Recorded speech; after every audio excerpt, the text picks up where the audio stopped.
जय हिंद बच्चों। गणित कक्षा 9 अध्याय आपका पहला है संख्या पद्धति और प्रश्नावली 1.2 हम करेंगे और इसमें हमें समझना है अपरिमेय संख्या क्या होती है। तो अपरिमेय संख्या को हम बहुत डीप यहाँ पे नहीं समझेंगे। आगे जो इसके प्रश्नावली है 1.3 वहाँ पे हम बहुत अच्छे से समझेंगे क्या होती है। अभी इतना बस परिभाषा के आधार पे इसको समझ के रखो, बस इतना ही अभी जरूरत है इस प्रश्नावली के लिए। तो अपरिमेय संख्या क्या होती है? वे संख्याएं जिन्हें हम p/q के रूप में नहीं लिख सकते हैं, वे संख्याएं जिन्हें हम p/q के रूप में नहीं लिख सकते उन्हें अपरिमेय संख्या कहते हैं। जहां p और q क्या होते हैं? पूर्णांक संख्याएं होती हैं और q is not equal to 0, q क्या है? 0 के बराबर नहीं होता है। इसके उदाहरण है √2, √3, पाई और दशमलव के बाद कोई संख्या जैसे हम भाग देते हैं ना दशमलव में, उसका भाग नहीं जाता और दशमलव के बाद फिर वो संख्या बार बार भी नहीं आती, रिपीट नहीं होती, उनको भी अपरिमेय संख्या बोलेंगे। इतना भी समझ के रखो, ठीक है। अच्छा, एक चीज़ यहाँ पे और नोट करके रखना कि वास्तविक संख्या से अब आपका परिचय हो जाएगा कि वास्तविक संख्याएं क्या होती हैं। तो वास्तविक संख्या जो होता है वो परिमेय संख्या और अपरिमेय संख्या का संग्रह होता है आपका वास्तविक संख्या, ठीक है। वास्तविक संख्या किससे बनी होती है? सारी की सारी परिमेय संख्या और सारी की सारी अपरिमेय संख्या को अगर आप दोनों को इकट्ठा कर दो तो वो आपकी पूरी की पूरी वास्तविक संख्या बन जाती है। क्लियर बात? इतना ही अभी आपके लिए ज़रूरी है बस। अच्छा, इसमें एक प्रश्न पूछा जाता है कि अपरिमेय संख्या को संख्या रेखा पर प्रदर्शित करो, ठीक है। और उनमें होती हैं कौन कौन सी अपरिमेय संख्या? आपको संख्या दे दिया जाएगा √2, √3 और √5। इन पे प्रश्न हर साल आपकी एग्जाम में आएगा ही आएगा। √2 दे देगा, √3 या √5 और बोलेगा इसको संख्या रेखा पर प्रदर्शित करो, इन अपरिमेय संख्या को संख्या रेखा पर प्रदर्शित करो। तो इसको अभी ध्यान से समझ लो। देखो, आपको पता होगा समकोण त्रिभुज, ठीक है, समकोण त्रिभुज,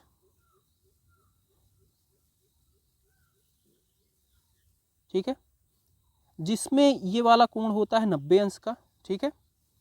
ये वाला कोण क्या होता है? 90 अंश का। और ये वाली भुजा जो होती है, ये वाली बाहर वाली कर्ण, ये क्या होता है? इस वाली भुजा का वर्ग का योग और इस वाली भुजा के वर्ग का योग, इन दोनों भुजाओं के वर्ग का योग का वर्गमूल होता है ये भुजा, इसको बोलते हैं कर्ण। ये क्या होता है? वर्गमूल होता है इस वाली भुजा जो 90 अंश का कोण बनता है, उसके सामने वाली कर्ण हो जाती है और नीचे वाली आधार हो जाती है और ये वाली लंब हो जाती है। तो ये आधार का और लंब का क्या होता है? वर्ग का वर्गमूल होता है, ठीक है। तो ये होता है आधार का वर्ग प्लस लंब का वर्गमूल, ठीक है। तो अगर हम √2 हमें जैसे इस वाली को लाना है तो हम क्या करें?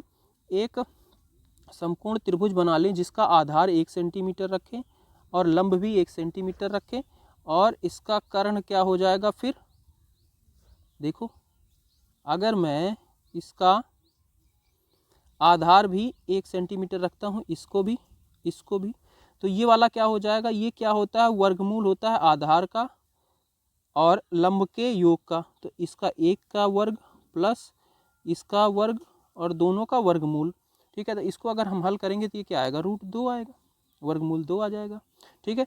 एक का स्क्वायर करेंगे, वर्ग करेंगे, एक ही रहेगा, एक का वर्ग करेंगे, एक ही रहेगा और दोनों जुड़ के वर्गमूल 2 आ जाएगा।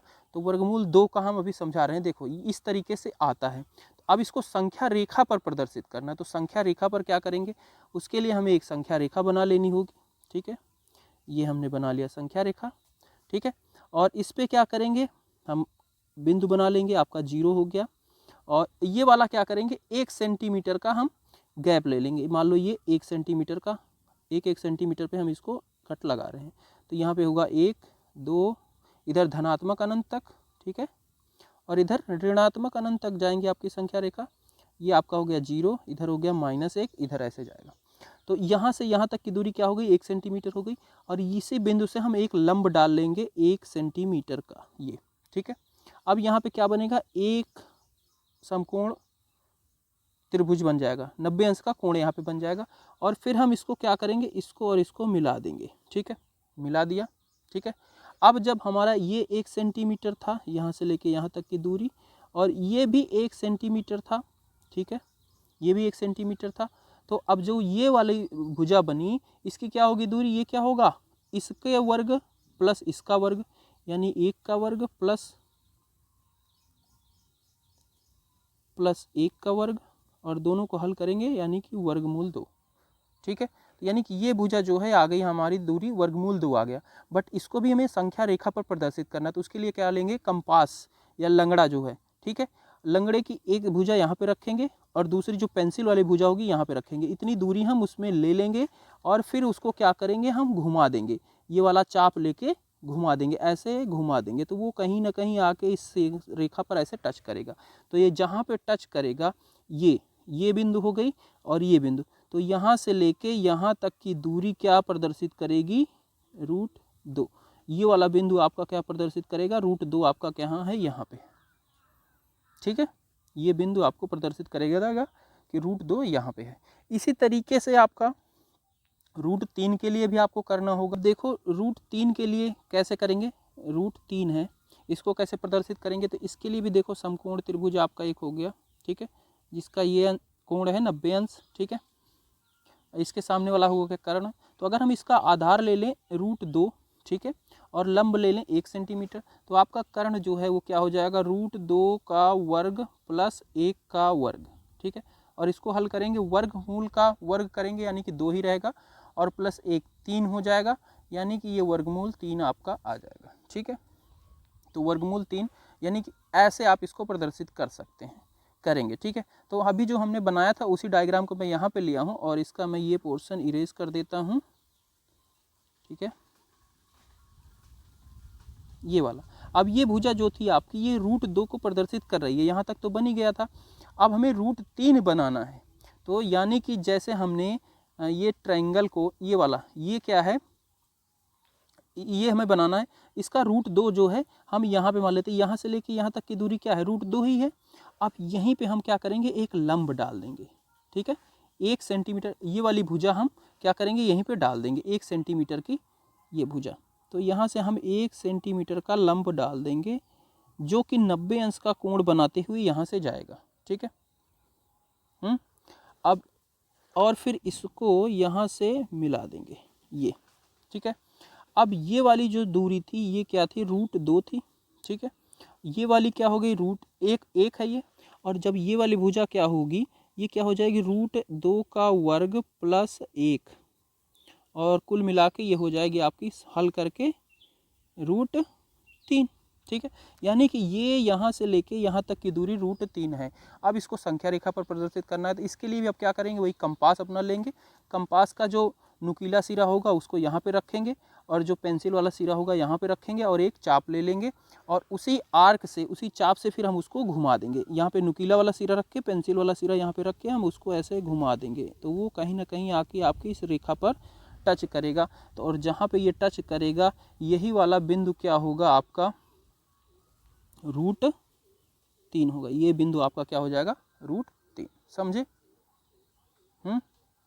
अच्छा, अब इसके बाद आती है √5 को समझते हैं। √5 में क्या करेंगे, √5 कैसे आएगा, ये आएगा वर्गमूल 4 + 1, ठीक है। तो अगर हम एक समकोण त्रिभुज लें और उसका ये आधार जो है ये क्या कर दें, 2 सेंटीमीटर, और इसका लंब जो है 1 सेंटीमीटर कर दें, तो ये वाली दूरी क्या हो जाएगी, इसका वर्ग प्लस इसका वर्ग, 2 का वर्ग प्लस 1 का वर्ग, यानी कि ये 2 का वर्ग 4 और प्लस 1 का वर्ग यानी कि 1 का वर्ग 1 ही, तो यानी कि ये √5 आ जाएगा, ठीक है। तो अब इसको हम क्या कैसे करेंगे, इसके लिए भी आपको एक संख्या रेखा लाइन बना लेनी है, ठीक है। और ये आपकी बन गई एक संख्या रेखा, और इसके ऊपर हम एक आपका बिंदु ले लेते हैं सेंटर में, ठीक है। और इसकी एक तरफ की दूरी ले लेंगे ये 2 सेंटीमीटर, 2 सेंटीमीटर की, ठीक है। इधर क्या है, धनात्मक अनंत तक जा रही है ये, और इधर क्या है, ऋणात्मक अनंत तक जा रही है, ठीक है। यहाँ पे -1 है और यहाँ पे क्या है, 1 है, पर यहाँ से लेके यहाँ तक की दूरी क्या है, 2 सेंटीमीटर है, ठीक है। अब क्या करेंगे, इस पे हम एक लंब डाल देंगे, कितने सेंटीमीटर का, 1 सेंटीमीटर का, यानी कि यहाँ पे एक हम लंब डाल देंगे 1 सेंटीमीटर का, ठीक है, यानी कि ये वाला कोण क्या बन गया 90 अंश का। और अब हम इसको यहाँ से इसको मिलाएंगे, ठीक है, ये मिल गया। अब क्या होगा, यहाँ से लेके यहाँ तक की दूरी हमने शुरू में ही ले ली थी 2 सेंटीमीटर, ये हमारी है 1 सेंटीमीटर। तो आपका ये जो है ये वाला क्या हो जाएगा, ये हो जाएगा इसका वर्ग प्लस इसका वर्ग, ठीक है, यानी कि ये हो गया √5। यानी कि यहाँ से यहाँ तक की दूरी क्या कर रही है, प्रदर्शित कर रही है √5 को। अब आपको लंगड़ा लेना है कंपास अपना, और उसका नुकीला सिरा यहाँ पे रखना है और पेंसिल वाला सिरा यहाँ पे रखना है, और यहीं से फिर एक चाप लगा देनी है, यहाँ से एक फिर चाप लगा देंगे। तो चाप ऐसे कुछ आके यहाँ पे टच करेगी, तो ये जहाँ पे टच करेगी वही आपका होगा √5। इस तरीके से प्रदर्शित करेंगे संख्या रेखा पर। √3 को सीख लिया, √2 को, √5 को कैसे संख्या रेखा पर प्रदर्शित करते हैं, ठीक है। अब हम आ जाते हैं अपनी प्रश्नावली पे। तो प्रश्नावली का पहला प्रश्न दिया गया है, कह रहा है नीचे दिए गए कथन सत्य हैं या असत्य, कारण के साथ अपने उत्तर दीजिए। प्रत्येक अपरिमेय संख्या एक वास्तविक संख्या होती है। तो ये बात बिल्कुल सही है। अभी मैंने बताया कि वास्तविक संख्या क्या होती है, परिमेय और अपरिमेय दोनों को मिलाने के बाद जो संख्या बनती है वो वास्तविक बनती है। तो भाई सारी की सारी अपरिमेय संख्या भी तो वास्तविक संख्या के अंदर ही है ना, तो ये क्या है, सत्य है, ये बिल्कुल सत्य बात है। ठीक है, बस इतना लिख देना है, परिमेय और अपरिमेय संख्या होती है। दूसरा इसका दिया गया है, संख्या रेखा का प्रत्येक बिंदु √m के रूप का होता है, जहां m एक प्रकृत संख्या होती है। तो भाई संख्या रेखा पर सबसे पहली बात तो सारी की प्रकृत संख्या ही नहीं होती। संख्या रेखा पर क्या होता है, एक तो आपका 0 हो गया, इधर क्या होता है 1 2 3, इधर धनात्मक वाली संख्याएं होती हैं, और इधर क्या होती है ऋणात्मक वाली -1 -2 और माइनस अनंत तक, ठीक है। तो प्रकृत संख्या क्या होती है, वो तो 1 2 3 यही होती हैं, इधर ऋणात्मक वाली भी संख्या होती हैं, ठीक है। पर ये कह रहा है संख्या रेखा का प्रत्येक बिंदु, प्रत्येक बिंदु यानी कि कोई भी बिंदु, यहाँ पे -2 है, यहाँ का बिंदु √m के रूप का होगा, नहीं होगा, क्योंकि m क्या है, एक प्रकृत संख्या, तो प्रकृत संख्या तो सिर्फ यही होती है भाई, इधर वाली तो होती ही नहीं है, प्रकृत संख्या है ही नहीं, -1 -2 प्रकृत संख्या है ही नहीं, तो इसलिए क्या है, ये असत्य है, असत्य है, ठीक है। तीसरा देखिए, प्रत्येक वास्तविक संख्या एक अपरिमेय संख्या होती है। भाई साहब वास्तविक संख्या किससे किससे मिलके बनी है, ये बनी है परिमेय और अपरिमेय संख्या से, ठीक है। प्रत्येक वास्तविक संख्या एक अपरिमेय संख्या होती है। वास्तविक संख्या क्या है भाई, उसमें परिमेय संख्या भी है, अपरिमेय ही नहीं है, दोनों को मिल के बनी है वास्तविक। तो प्रत्येक वास्तविक संख्या अपरिमेय तो नहीं हो सकती ना, वास्तविक संख्या पूरी की पूरी अपरिमेय नहीं है, वास्तविक परिमेय से भी बनी है, तो ये भी क्या है, असत्य है,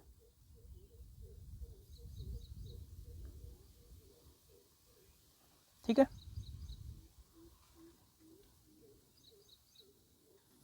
दूसरा प्रश्न है, क्या सभी धनात्मक पूर्णांक के वर्गमूल अपरिमेय होते हैं, यदि नहीं तो एक ऐसी संख्या के वर्गमूल का उदाहरण दीजिए जो एक परिमेय संख्या हो। ध्यान से समझना, क्या सभी धनात्मक पूर्णांक वर्गमूल अपरिमेय होते हैं। पूर्णांक क्या था आपका, पूर्णांक में 0 था, 1 था, 2 था, 3 था, ऐसे काउंट करते चले जाओ अनंत तक, और माइनस में भी आपके माइनस अनंत तक, 1 -1 -2 ऐसे, ठीक है। यानी कि इसमें धनात्मक वाली संख्याएं भी थी, और इधर क्या था -1 -2, इधर क्या थी ऋणात्मक वाली भी संख्याएं थी, ठीक है, 0 भी था। क्या सभी धनात्मक पूर्णांक के वर्गमूल अपरिमेय होते हैं, तो आ जाओ धनात्मक की तरफ, ठीक है। इनका वर्गमूल अपरिमेय होंगे।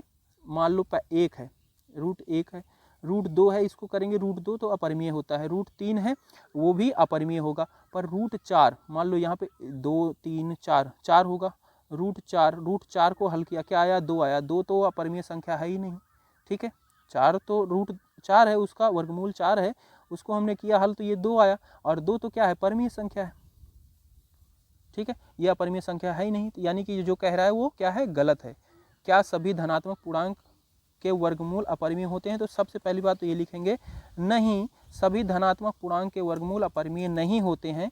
और फिर यहाँ से कह रहा है यदि नहीं होते तो एक ऐसी संख्या बताइए जिसका वर्गमूल परिमेय हो, और फिर वहाँ पे आप क्या करोगे, √4 एक परिमेय संख्या है लिख दोगे, ठीक है। लिख देना इसको कि नहीं सभी धनात्मक पूर्णांक के वर्गमूल अपरिमेय नहीं होते, और रूट 4 एक उदाहरण दे देना, रूट 4 बराबर 2 और 2 क्या है, एक अपरिमेय संख्या है।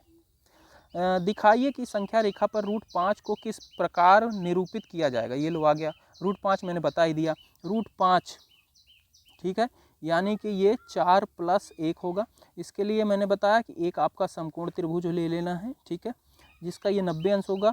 ये वाली भुजा 2 सेंटीमीटर, ये वाली 1, और ये आपका क्या हो जाएगा फिर 2 का वर्ग + 1 का वर्ग यानी कि रूट 5 हो जाएगा।